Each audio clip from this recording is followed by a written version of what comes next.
Hey guys, this is Jay here with FlashPro Tuning.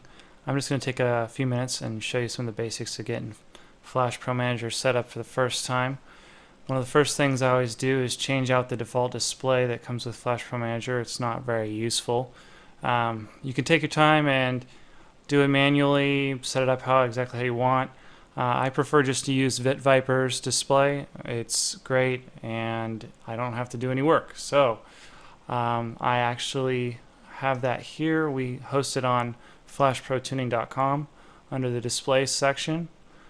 I prefer his version 1 display. The only difference between these is a little bit of difference in how the actual sensors are represented, what different types of graphics are used. So I'm going to go here and I'm going to download it, save it to my computer.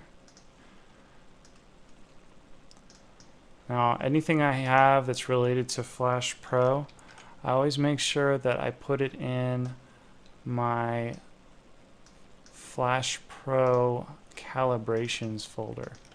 That kind of keeps everything related to FlashPro in one place, so I don't have to worry about losing it. So I'm going to go ahead and close that, go back to FlashPro Manager, load the display here. So if I go to FlashPro calibrations folder, I've got my VitViper display loaded up. There it is, looking good. So now if I click through here, I get all my pertinent information on my graph displayed nicely here. I've got one lock here, that's great. Love knocks.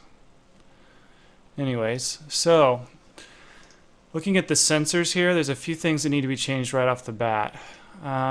If you notice in the graph, the air-fuel ratio is flatlining here, and my map pressure, even though I'm hitting 15 psi right here, you wouldn't be able to tell unless you were looking for it because the scale is so off on the map pressure by default that it's not useful at all in the graph. So we're going to change those.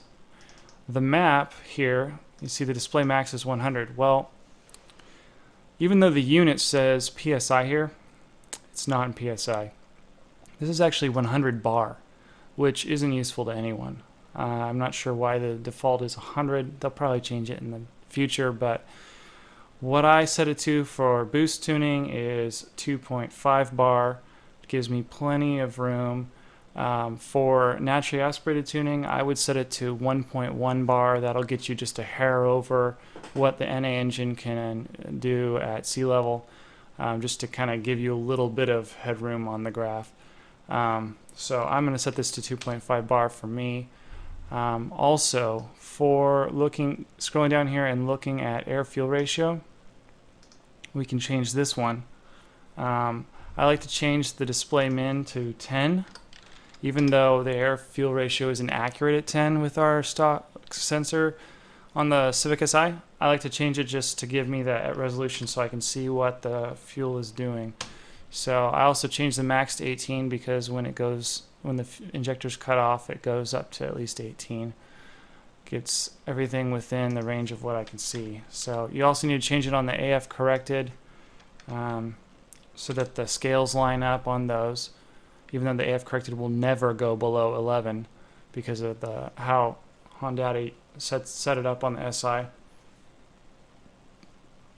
I also have a wideband on my car, so I'm going to change that as well to 10 and 18. So those are the four main things I changed right from the get-go when I'm setting up FlashPro Manager. So now you see how the graph changed. Now my air-fuel ratio, you can see it cleanly. Even if it's not accurate, I can at least see what it's doing going up and down and such. And then here my map pressure is also much more useful. I can see the range of map pressure going from in vacuum all the way into boost here. Makes this much easier to tune and much easier to see where certain things are happening. Also, that's all I usually do with the sensors to start, unless I have a specific issue. What I also like to change is in the options under settings.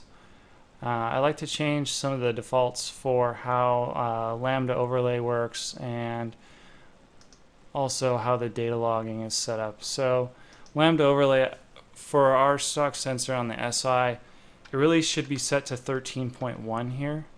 And for boost, well, it could be 12 or 11.8 depending on how you prefer to do it. I usually go 11.8. Also on the overlay for the lambda input, on open loop, if you have a wideband, you definitely want to change it to analog wideband input. If you don't, probably just leave it on corrected stock sensor. Closed loop, not so important. The stock sensor reads pretty well in closed loop unless your sensor's dying, but you know, if it's dying then you have other problems, you need to take care of that anyways. Also, here under the data log, I love this new feature they've added with auto-saving data logs. You can set it so that when you record a data log through FlashPro Manager on, say, your laptop, it'll automatically just create the data logs for you, save them into the same folder as your calibration with the calibration name, with the date on it, with the particular sequence. Makes it so great because you don't have to worry about accidentally closing FlashPro Manager and losing your data logs, or having to save each one individually if you take a whole bunch. I find this feature to be so awesome, and I hope that at some point HonData backports it to K Manager and S Manager. It'd be a great feature to add to those. So that's the basics for how I set things up from the start. I'm not going to get into setting up the graphs because that could be a whole video in and of itself. I hope you guys have fun and have learned something. Thanks for watching.